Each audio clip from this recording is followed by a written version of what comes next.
Here, I don't want the government to do comprehensive anything. I'll explain that when Freedom returns at 5. Good morning, Dan and Amy. And we've talked about this film before, and we've talked to this filmmaker before. He's Eli Steele. He is the son of famed academic Shelby Steele, the author of such must-read books as White Guilt. Southside native. Shelby Steele grew up on the south side of the city.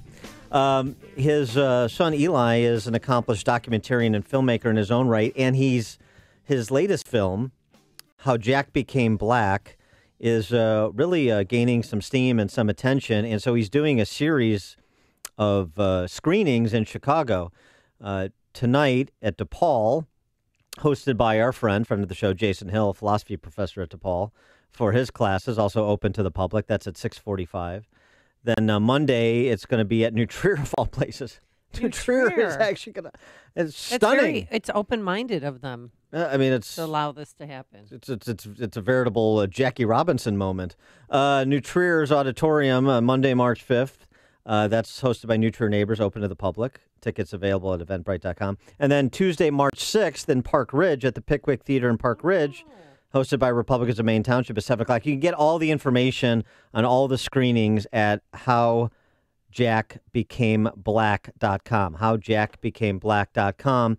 And we welcome the filmmaker who produced How Jack Became Black, Eli Steele, who's also the father of Jack, the subject of the film. Eli, thanks so much for joining us. Appreciate it. Thank you for having me. So just to refresh our recollection, the story is you enrolling Jack in school in L.A., and then it kind of opens up this whole racial Pandora's box. Why don't you tell us what you found?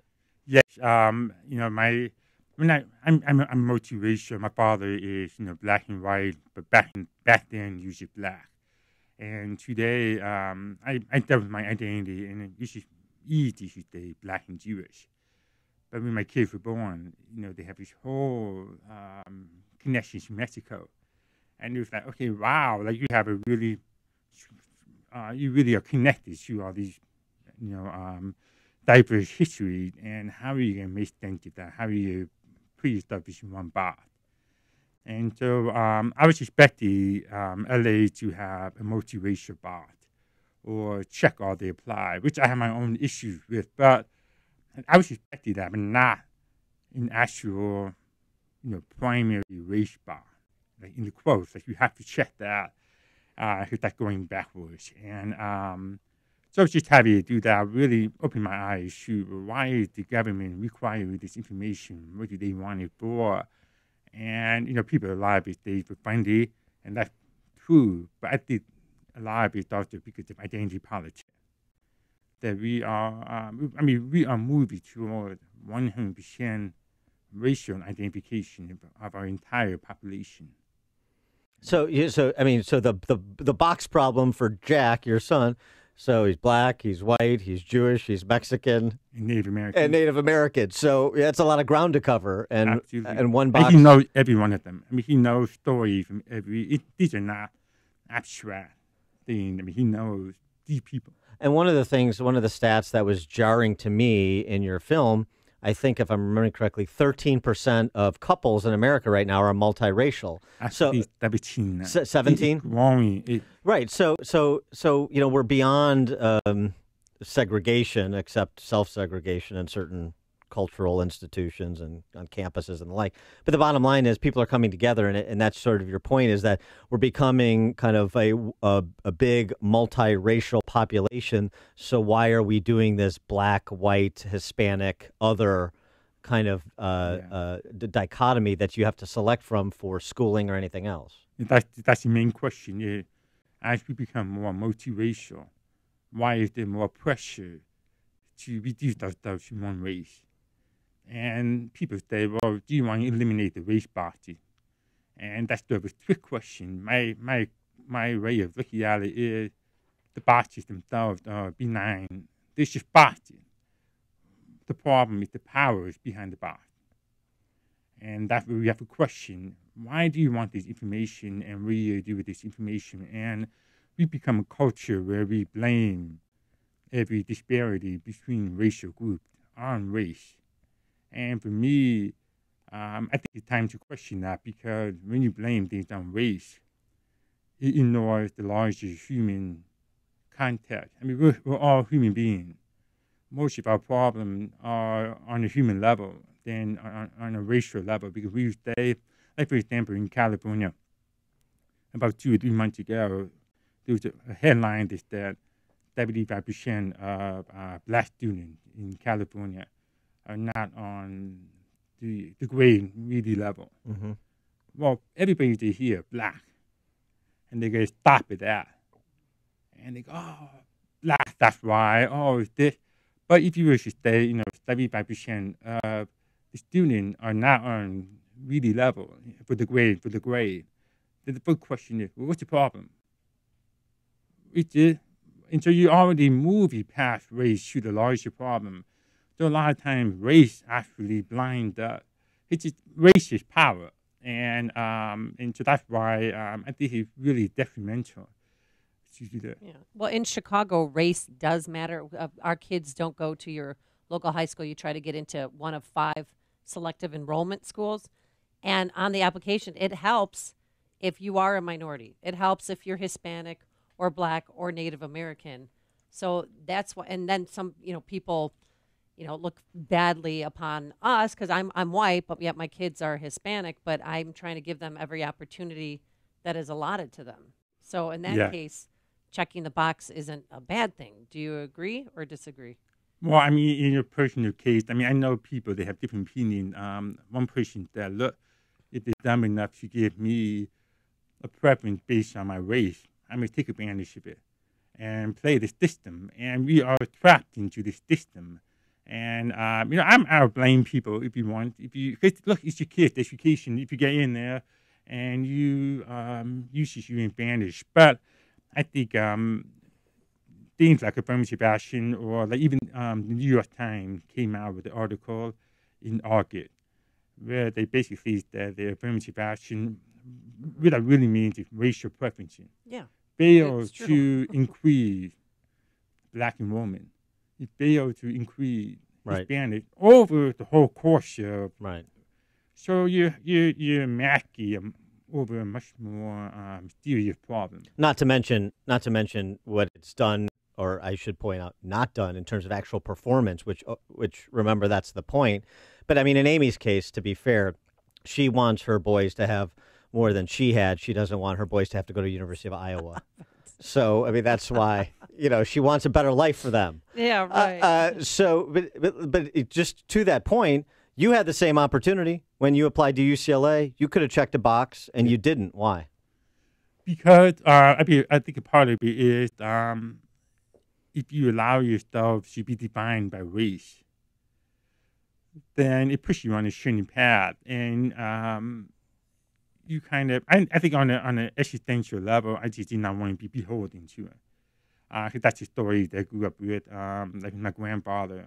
My grandfather grew up in segregation, and he refused to allow segregation to define him as black. So I felt like it would be kind of a betrayal to all of a sudden identify myself as black. It doesn't mean that I'm against, justice or anything like that. I actually don't believe that race is the best way to remedy that, because race is just a very thin social construct. It just keeps you trapped in it somehow. Well, and you make that point, and you make that point in your film in no uncertain terms. You describe identity politics as we see it playing out in college campuses, but also in corporate boardrooms everywhere today. I mean, it's pernicious, and it spreads like a virus. You suggest that identity politics is the new Jim Crow. Well, there's a new racial order. Okay. Because Jim Crow, I wouldn't say that identity politics has the brutality of white supremacy, but it's a racial order. It organizes that by race. Things like racial equity, intersectionality, white privilege are all tools to organize that by race. And, like minorities will always say, yeah, we understand the element of truth in white privilege. We, in my family, would joke around, like we would get frustrated with the white people.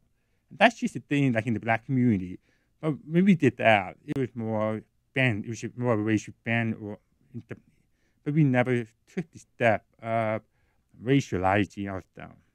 That's the difference with white privilege.